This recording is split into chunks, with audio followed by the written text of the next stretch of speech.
Free hand পেইন্টের আজকে হচ্ছে 13 নম্বর class. আর আজকের ক্লাসের টপিকটা হচ্ছে যে আপনার অনলাইনে পেজ আছে, প্রোডাক্ট আছে কিন্তু সেল হচ্ছে না, কিভাবে আপনার হচ্ছে সেল বাড়াবেন বা কিভাবে কাস্টমার ধরে রাখবেন সেসব কিছু নিয়ে হচ্ছে আজকের ক্লাসটা। তো অনলাইনে হ্যান্ড পেইন্টের প্রোডাক্ট সেল বাড়াতে শুধু একটা পেজ থাকলেই হয় না, সেই সাথে দরকার হচ্ছে সঠিক পরিকল্পনা এবং নিয়মিত কাজ আর স্মার্ট একটা মার্কেটিংয়ের। আপনার পেজ আছে, প্রোডাক্ট আছে কিন্তু সেল কম, তো এটা হচ্ছে কিভাবে বাড়াবেন, পেজটা কিভাবে বড় করবেন, কিভাবে আপনার পেজটা মানুষের সামনে পৌঁছাবে, তো এগুলো নিয়েই হচ্ছে আজকে কথা বলবো। প্রথমেই পেজ ও ব্র্যান্ডিং ঠিক করতে হবে। পেজের প্রোফাইল ও কভার ছবিটা হচ্ছে প্রফেশনাল করতে হবে। বায়োতে স্পষ্টভাবে লিখতে হবে যে আপনি কী প্রোডাক্ট বিক্রি করেন বা কী প্রোডাক্ট নিয়ে হচ্ছে কাজ করতেছেন। তারপর হচ্ছে লোগো, কালার থিম, প্যাকেজিং, এসব কিছু হচ্ছে আপনার প্রফেশনালভাবে করতে হবে, মানুষ যাতে আপনার পেজ দেখেই চিনতে পারে। আপনি একটা হচ্ছে পার্সেল পাঠাবেন, ওই প্যাকেজিংটাতে হচ্ছে আপনার পেজের লোগো অ্যাড করে দিবেন, এক্ষেত্রে কিন্তু আপনার পেজটা একটু প্রফেশনাল হয়। এরপরে আপনি যদি চান যে আপনার পেজে হচ্ছে অর্গানিকভাবে ফলোয়ার হবে, অর্গানিকভাবে হচ্ছে প্রোডাক্ট সেল করবেন, সেক্ষেত্রে আপনি এই বিষয়গুলো করতে পারেন যে আপনি যেই প্রোডাক্ট নিয়ে কাজ করেন না কেন সেই প্রোডাক্ট হচ্ছে সুন্দরভাবে মানুষের সামনে প্রেজেন্ট করবেন।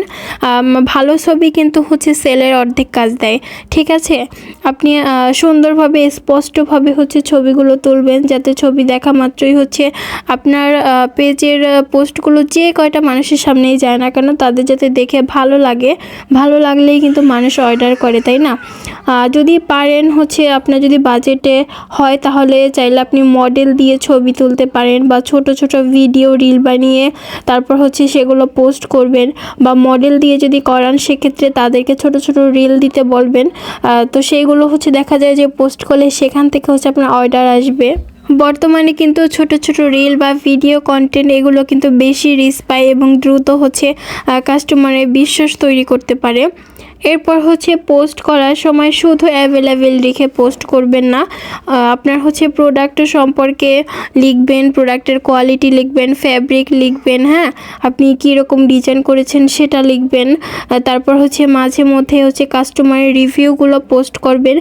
সব মিলিয়ে কিন্তু সপ্তাহে অন্তত 5-6 দিন হচ্ছে পোস্ট করবেন, তাহলে দেখা যায় যে আপনার পেজটা হচ্ছে আস্তে আস্তে করে রিচ পাবে এবং হচ্ছে অর্গানিকভাবে কিন্তু আপনার পেজে হচ্ছে অর্ডার আসবে। এরপরে দ্বিতীয় মাধ্যমটি হচ্ছে পেইড মার্কেটিং, যেটাকে আমরা বুস্টিং বলে থাকি। এটাও কিন্তু সেল বাড়ানো বা পেজ বড় করা খুবই গুরুত্বপূর্ণ একটা মাধ্যম। অনেকেই হচ্ছে বুস্টিং সম্পর্কে ধারণা নেই বা জানেই না যে এটা কি।